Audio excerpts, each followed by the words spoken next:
Hi ಎಲ್ಲರಿಗೂ ನಮಸ್ಕಾರ. Welcome to my channel ವಿಶಿಷ್ಟ ಭೋಜನ. ಇವತ್ತಿನ ನನ್ನ ವಿಡಿಯೋದಲ್ಲಿ ಸೂಪರ್ ಟೇಸ್ಟಿ ಆಗಿರುವಂತಹ ಹಾಗೆ ಸ್ಪೈಸಿ ಆಗಿರುವಂತಹ ಒಂದೊಳ್ಳೆ ಚಿಕನ್ ಬಿರಿಯಾನಿನ ಸರಿಯಾದ ಕ್ರಮದಲ್ಲಿ ಯಾವ ರೀತಿ ಮಾಡೋದು ಅಂತ ತೋರಿಸ್ಕೊಡ್ತಾ ಇದ್ದೀನಿ. ಅದಕ್ಕೂ ಮುಂಚೆ ಹೊಸಬ್ರು ಯಾರಾದ್ರೂ ನನ್ನ ಚಾನೆಲ್ನ ನೋಡ್ತಾ ಇದ್ರೆ ದಯವಿಟ್ಟು ಸಬ್ಸ್ಕ್ರೈಬ್ ಮಾಡ್ಕೊಳ್ಳಿ, ಹಾಗೆ ಪಕ್ಕದಲ್ಲಿರುವಂತಹ ಬೆಲ್ ಐಕನ್ನ ಪ್ರೆಸ್ ಮಾಡಿ. ಸೊ ನಾನು ಯಾವುದೇ ಹೊಸ ವಿಡಿಯೋ ಹಾಕಿದ್ರೆ ನಿಮ್ಗದು ನೋಟಿಫಿಕೇಶನ್ ಬರುತ್ತೆ. ಸೊ ನೀವು ತಕ್ಷಣ ನನ್ನ ವಿಡಿಯೋನ ನೋಡ್ಬೋದು, ಯಾವ ವಿಡಿಯೋನು ಕೂಡ ಮಿಸ್ ಆಗೋಲ್ಲ. ಹಾಗಿದ್ರೆ ಬನ್ನಿ ಚಿಕನ್ ಬಿರಿಯಾನಿನ ಕ್ರಮಬದ್ಧವಾಗಿ ಯಾವ ರೀತಿ ಮಾಡೋದು ಅಂತ ನೋಡ್ಕೊಳ್ಳೋಣ. ನಾನಿಲ್ಲಿ ಒಂದು ಪಾತ್ರೆಯಲ್ಲಿ ಒಂದು ಅರ್ಧ kg ಆಗೋಷ್ಟು ಚಿಕನ್ನ ನೀಟಾಗಿ ವಾಶ್ ಮಾಡಿಕೊಂಡು ನೀರನ್ನ ಬಸ್ದು ತೆಗೆದುಕೊಂಡಿದ್ದೀನಿ. ಇದಕ್ಕೆ ನಾನು ರುಚಿಗೆ ತಕ್ಕಷ್ಟು ಉಪ್ಪನ್ನ ಈಗಲೇ ಹಾಕೊಳ್ತಾ ಇದ್ದೀನಿ, ನಾನು ಮತ್ತೆ ಹಾಕೋದಿಲ್ಲ. ಈಗಲೇ ನಾನು ರುಚಿಗೆ ತಕ್ಕಷ್ಟು ಉಪ್ಪು, 1 ಸ್ಪೂನ್ ಆಗೋಷ್ಟು ಶುಂಠಿ ಬೆಳ್ಳುಳ್ಳಿ ಪೇಸ್ಟ್, 1 ಸ್ಪೂನ್ ಅಚ್ಚ ಖಾರದ ಪುಡಿ, 1/4 ಟೀ ಸ್ಪೂನ್ ಆಗೋಷ್ಟು ಅರಿಶಿಣ, ಹಾಗೆ ಒಂದು 3 ಟೀ ಸ್ಪೂನ್ ಆಗೋಷ್ಟು ಗಟ್ಟಿ ಮೊಸರನ್ನ ಹಾಕೊಂಡು ಚೆನ್ನಾಗಿ ಮಿಕ್ಸ್ ಮಾಡ್ಕೊಳ್ತಾ ಇದ್ದೀನಿ.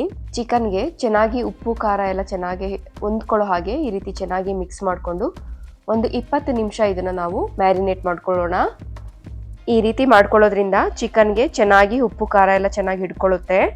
ಆಗಿದೆ, ಈಗ ಇದನ್ನ ಒಂದು ಲಿಡ್ನ ಕ್ಲೋಸ್ ಮಾಡಿ ಪಕ್ಕಕ್ಕೆ ಎತ್ತಿಟ್ಕೊಳ್ಳೋಣ. ನಾನಿಲ್ಲಿ ಒಂದು ಕುಕ್ಕರ್ನ ಬಿಸಿ ಇಟ್ಟು 3 ಟೇಬಲ್ ಸ್ಪೂನ್ ಆಗೋಷ್ಟು ಎಣ್ಣೆ ಹಾಗೆ 1 ಟೀ ಸ್ಪೂನ್ ಆಗೋಷ್ಟು ತುಪ್ಪನ ಹಾಕೊಂಡು ಬಿಸಿ ಮಾಡ್ಕೊಳ್ತಾ ಇದ್ದೀನಿ. ಇದು ಬಿಸಿ ಆದಮೇಲೆ ಇದಕ್ಕೆ ನಾನು 2 ಪಲಾವ್ ಎಲೆ, 4 ಲವಂಗ, 2 ಪೀಸ್ ಚಕ್ಕೆ, 1/4 ಟೀ ಸ್ಪೂನ್ ಆಗೋಷ್ಟು ಸೋಂಪು, 1 ಮರಾಠಿ ಮೊಗ್ಗು, 1 ಸ್ಟಾರ್ ಅನೀಸ್, 1 ಏಲಕ್ಕಿ ಇಷ್ಟನ್ನ ಹಾಕೊಂಡು ಒಂದು 5 ಸೆಕೆಂಡ್ ಇದನ್ನ ಫ್ರೈ ಮಾಡ್ಕೊಳ್ತಾ ಇದ್ದೀನಿ. ನೋಡಿ ಆಗಿದೆ. ಈಗ ಇದಕ್ಕೆ ನಾನು 2 ಮೀಡಿಯಂ ಸೈಜ್ ಈರುಳ್ಳಿನ ಈ ರೀತಿ ಉದ್ದುದಕ್ಕೆ ಕಟ್ ಮಾಡಿಕೊಂಡು ಹಾಕೊಳ್ತಾ ಇದ್ದೀನಿ. ಒಂದು 5 ನಿಮಿಷ ಇದನ್ನ ಈರುಳ್ಳಿ ಸ್ವಲ್ಪ ಮೆತ್ತಗಾಗೋವರೆಗೂ, ಸ್ವಲ್ಪ ಕಲರ್ ಚೇಂಜ್ ಆಗೋವರೆಗೂ ಫ್ರೈ ಮಾಡ್ಕೊಳ್ಳೋಣ. ನಂತರ ಇದಕ್ಕೆ ನಾನು ಒಂದು 4 ಹಸಿಮೆಣಸಿನ್ಕಾಯಿನ ಈ ರೀತಿ ಉದ್ದುದಕ್ಕೆ ಕಟ್ ಮಾಡಿ ಸೇರಿಸ್ಕೊಳ್ತಾ ಇದ್ದೀನಿ. ಇದನ್ನು ಕೂಡ ಚೆನ್ನಾಗಿ ಫ್ರೈ ಮಾಡ್ಕೊಳ್ಳೋಣ. ಈಗ ಇದಕ್ಕೆ ನಾನು 1 ಟೀ ಸ್ಪೂನ್ ಆಗೋಷ್ಟು ಶುಂಠಿ ಬೆಳ್ಳುಳ್ಳಿ ಪೇಸ್ಟನ್ನ ಹಾಕ್ತಾ ಇದ್ದೀನಿ. ಆಗಲೇ ನಾನು 1 ಟೀ ಸ್ಪೂನ್ನ ಮ್ಯಾರಿನೇಟ್ ಮಾಡೋದಕ್ಕೆ ಹಾಕಿದೆ. ಟೋಟಲ್ ಆಗಿ ನಾನಿಲ್ಲಿ 2 ಟೀ ಸ್ಪೂನ್ ಆಗೋಷ್ಟು ಶುಂಠಿ ಬೆಳ್ಳುಳ್ಳಿ ಪೇಸ್ಟನ್ನ ತೆಗೆದುಕೊಂಡಿದ್ದೀನಿ. ಇದನ್ನ ನೋಡಿ, ಈರುಳ್ಳಿ ಈ ರೀತಿ ಚೆನ್ನಾಗಿ ಬ್ರೌನ್ ಕಲರ್ ಆಗೋವರೆಗೂ ಚೆನ್ನಾಗಿ ಫ್ರೈ ಮಾಡ್ಕೋಬೇಕು. ಬಿರಿಯಾನಿಗೆ ಸ್ವಲ್ಪ ಮಸಾಲೆನ ಚೆನ್ನಾಗಿ ಫ್ರೈ ಮಾಡ್ಕೊಂಡ್ರೆ ಟೇಸ್ಟ್ ತುಂಬ ಚೆನ್ನಾಗಿರುತ್ತೆ. ಇದಕ್ಕೆ ನಾನು 2 ಮೀಡಿಯಂ ಸೈಜ್ ಆಪಲ್ ಟೊಮೊಟೊನ ರುಬ್ಬಿಟ್ಕೊಂಡಿದ್ದೆ. ಸೊ ಅದನ್ನು ಕೂಡ ಇದಕ್ಕೆ ನಾನು ಸೇರಿಸ್ಕೊಳ್ತಾ ಇದ್ದೀನಿ. ಈಗ ಇದಕ್ಕೆ ಅರ್ಧ ಟೀ ಸ್ಪೂನ್ ಆಗೋಷ್ಟು ಅರಿಶಿನ, 1 ಟೀ ಸ್ಪೂನ್ ಆಗೋಷ್ಟು ಅಚ್ಚ ಖಾರದ ಪುಡಿನ ಹಾಕೊಂಡು ಚೆನ್ನಾಗಿ ಮಿಕ್ಸ್ ಮಾಡ್ಕೊಳ್ತಾ ಇದ್ದೀನಿ. ಈ ಟೊಮೊಟೊಲಿರುವಂತಹ ಹಸಿ ವಾಸನೆ ಹೋಗೋವರೆಗೂ ಚೆನ್ನಾಗಿ ಫ್ರೈ ಮಾಡ್ಕೋಬೇಕು. ನೀವು ಮಸಾಲೆನ ಎಷ್ಟು ಚೆನ್ನಾಗಿ ಫ್ರೈ ಮಾಡ್ಕೋತೀರೋ ಅಷ್ಟು ಚೆನ್ನಾಗಿ ಬಿರಿಯಾನಿ ರುಚಿಯಾಗುತ್ತೆ. ಇದರಲ್ಲಿ ಮೇನ್ ಮಸಾಲೆನೇ ನೀವು ಚೆನ್ನಾಗಿ ಸ್ವಲ್ಪ ಟೈಮ್ ಕೊಟ್ಟು ಫ್ರೈ ಮಾಡ್ಕೋಬೇಕು. ನೋಡಿ, ಇದಕ್ಕೆ ನಾನು 1 ಟೀ ಸ್ಪೂನ್ ಆಗೋಷ್ಟು ಧನಿಯಾ ಪುಡಿ, ಅರ್ಧ ಟೀ ಸ್ಪೂನ್ ಆಗೋಷ್ಟು ಗರಂ ಮಸಾಲ, ಅರ್ಧ ಟೀ ಸ್ಪೂನ್ ಆಗೋಷ್ಟು ಬಿರಿಯಾನಿ ಮಸಾಲನ ಸೇರಿಸ್ಕೊಂಡು ಒಂದ್ಸಲ ಚೆನ್ನಾಗಿ ಮಿಕ್ಸ್ ಮಾಡ್ಕೊಳ್ತಾ ಇದ್ದೀನಿ. ಇದನ್ನ ಈಗ ಸುತ್ತಲೂ ಚೆನ್ನಾಗಿ ನೀಟಾಗಿ ಎಣ್ಣೆ ಬಿಡೋವರೆಗೂ ಸಣ್ಣ ಉರಿಲಿ ಇದನ್ನ ಬೇಯಿಸ್ಕೋಬೇಕು. ನೋಡಿ, ಇಷ್ಟು ಚೆನ್ನಾಗಿ ಎಣ್ಣೆ ಬಿಟ್ಟಿದೆ, ಅಲ್ಲಿವರೆಗೂ ನೀವು ಬೇಯಿಸ್ಕೋಬೇಕು ಇದನ್ನ. ಈಗ ಇದಕ್ಕೆ ನಾನು ಮ್ಯಾರಿನೇಟ್ ಮಾಡಿರುವಂತಹ ಚಿಕನ್ನ ಸೇರಿಸ್ತಾ ಇದ್ದೀನಿ. ಇದನ್ನು ಕೂಡ ಒಂದು 10 ನಿಮಿಷ ನಾವು ಚಿಕನ್ನ ಈ ಮಸಾಲೆಯಲ್ಲಿ ಚೆನ್ನಾಗಿ ಫ್ರೈ ಆಗೋ ಹಾಗೆ ಬೇಯಿಸ್ಕೊಳ್ಳೋಣ. ಒಂದ್ಸಲ ಈ ವಿಧಾನದಲ್ಲಿ ಟ್ರೈ ಮಾಡಿ, ತುಂಬಾ ಟೇಸ್ಟಿಯಾಗಿರುತ್ತೆ. ಹಾಗೆ ಉಪ್ಪು ಖಾರ ಎಲ್ಲ ಚೆನ್ನಾಗಿ ನೀಟಾಗಿ ಹಿಡಿದಿರುತ್ತೆ ಚಿಕನ್ಗೆ. ನೋಡಿ ಆಗಿದೆ. ಈಗ ನಾನು ಸ್ವಲ್ಪ ಕೂಡ ನೀರನ್ನು ಹಾಕಿಲ್ಲ. ಈಗ ನಾನು 2 ಗ್ಲಾಸ್ ಆಗೋಷ್ಟು ಬಿಸಿ ನೀರನ್ನ ಹಾಕೊಳ್ತಾ ಇದ್ದೀನಿ.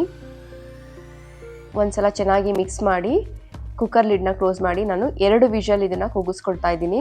ಸಾಮಾನ್ಯವಾಗಿ ಬಿರಿಯಾನಿಲಿ ಚಿಕನ್ ಸಪ್ಪೆ ಆಗಿರುತ್ತೆ, ತಿನ್ನೋದಕ್ಕೆ ಅಷ್ಟು ಚೆನ್ನಾಗಿರಲ್ಲ, ಉಪ್ಪು ಖಾರ ಸರಿಯಾಗಿ ಹಿಡ್ದಿರಲ್ಲ. ಸೊ ಈ ವಿಧಾನದಲ್ಲಿ ಒಂದ್ಸಲ ಟ್ರೈ ಮಾಡಿ ನೋಡಿ, ತುಂಬಾ ಟೇಸ್ಟಿಯಾಗಿರುತ್ತೆ. ಚಿಕನ್ ನಮಗೆಲ್ಲೂ ಕೂಡ ಸಪ್ಪೆ ಅನ್ಸೋಲ್ಲ. ನೋಡಿ ಆಗಿದೆ. ಈಗ ಚಿಕನ್ನ 2 ಸಲ ಕೂಗಿಸ್ಕೊಂಡು ಬೇಯಿಸ್ಕೊಂಡಿದ್ದೀವಿ. ಈಗ ಇದಕ್ಕೆ ನಾನು ಚೆನ್ನಾಗಿ ತೊಳೆದಿಟ್ಕೊಂಡಿರುವಂಥ 1.5 ಗ್ಲಾಸ್ ಆಗೋಷ್ಟು ಬಾಸುಮತಿ ರೈಸ್ನ ಸೇರಿಸ್ತಾ ಇದ್ದೀನಿ. ಚಿಕನ್ನು ಮತ್ತು ಅಕ್ಕಿ 2 ಒಟ್ಟಿಗೆ ಹಾಕಿ ಬೇಯಿಸ್ಕೊಳ್ಳೋದ್ರಿಂದ ಅನ್ನ ಬೆಂದೋಗ್ಬಿಟ್ಟಿರುತ್ತೆ, ಚಿಕನ್ ಬೆಂದಿರಲ್ಲ, ಅದಕ್ಕೆ ಸರಿಯಾಗಿ ಉಪ್ಪು ಖಾರ ಹಿಡ್ದಿರಲ್ಲ. ಸೊ ಈ ರೀತಿ ಮಾಡೋದ್ರಿಂದ ಚಿಕನ್ನು ಕೂಡ ತುಂಬ ಸಾಫ್ಟಾಗಿ ಚೆನ್ನಾಗಿ ಬೆಂದಿರುತ್ತೆ. ಈಗ ಇದಕ್ಕೆ ನಾನು ಅರ್ಧ ಗ್ಲಾಸ್ ಆಗೋಷ್ಟು ನೀರನ್ನು ಹಾಕ್ಕೊಳ್ತಾ ಇದ್ದೀನಿ, ಬಿಸಿ ನೀರನ್ನ. ಹಾಗೆ ಸ್ವಲ್ಪ ಪುದೀನ, ಸ್ವಲ್ಪ ಕೊತ್ತಂಬರಿ ಸೊಪ್ಪನ್ನ ಹಾಕ್ಕೊಳ್ತಾ ಇದ್ದೀನಿ. ಹಾಗೆ ನಾನಿಲ್ಲಿ 15ರಿಂದ 20 ಗೋಡಂಬಿನ ಈ ರೀತಿ ಪೇಸ್ಟ್ ಮಾಡಿ ಇಟ್ಕೊಂಡಿದ್ದೆ, ಅದನ್ನು ಕೂಡ ನಾನು ಸೇರಿಸ್ಕೊಳ್ತಾ ಇದ್ದೀನಿ. ಈ ಗೋಡಂಬಿ ಪೇಸ್ಟ್ ಹಾಕೋದ್ರಿಂದ ಬಿರಿಯಾನಿಗೆ ಒಂದು ಒಳ್ಳೆ ಟೇಸ್ಟ್ ಬರುತ್ತೆ. ಈ ವಿಧಾನದಲ್ಲಿ ಬಿರಿಯಾನಿನ ಮಾಡೋದಕ್ಕೆ ಸ್ವಲ್ಪ ಟೈಮ್ ತಗೊಳುತ್ತೆ, ಬಟ್ ಟೇಸ್ಟ್ ಮಾತ್ರ ತುಂಬಾ ಚೆನ್ನಾಗಿರುತ್ತೆ. ಒಂದ್ಸಲ ಈ ರೀತಿ ಟ್ರೈ ಮಾಡಿ. ಈಗ ಇದಕ್ಕೆ ನಾನು ಅರ್ಧ ನಿಂಬೆ ಹಣ್ಣಿನ ರಸವನ್ನು ಹಿಂಡ್ಕೊಳ್ತಾ ಇದ್ದೀನಿ. ಈಗ ಇದನ್ನು ಲಿಡ್ನ ಕ್ಲೋಸ್ ಮಾಡಿ ನಾನು 2 ವಿಷಲ್ ಇದನ್ನು ಕೂಗಿಸ್ಕೊಳ್ತಾ ಇದ್ದೀನಿ.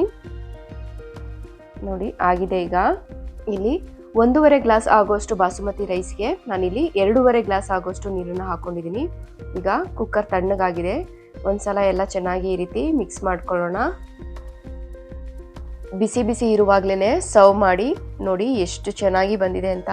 ನಮಗೆಲ್ಲೂ ಕೂಡ ಚಿಕನ್ನು ಸಪ್ಪೆ ಸಪ್ಪೆ ಅನ್ಸೋಲ್ಲ, ಹಾಗೆ ಗಟ್ಟಿ ಅನ್ಸಲ್ಲ. ತುಂಬ ಸಾಫ್ಟಾಗಿ ತುಂಬಾ ಚೆನ್ನಾಗಿ ಉಪ್ಪು ಖಾರ ಹಿಡ್ದಿರುತ್ತೆ ಚಿಕನ್ಗೆ. ನೋಡ್ತಾ ಇರ್ಬೋದು ನೀವು, ಕಲರು ಕೂಡ, ಖಾರ ಕಲರು ಎಲ್ಲನೂ ಕೂಡ ಪರ್ಫೆಕ್ಟ್ ಆಗಿದೆ. ನೋಡ್ತಾ ಇರ್ಬೋದು ನೀವು ಎಷ್ಟು ಚೆನ್ನಾಗಿ ಚಿಕನ್ ಸಾಫ್ಟಾಗಿ ಬೆಂದಿದೆ ಅಂತ. ಒಂದ್ಸಲ ಈ ರೆಸಿಪಿನ ಟ್ರೈ ಮಾಡಿ.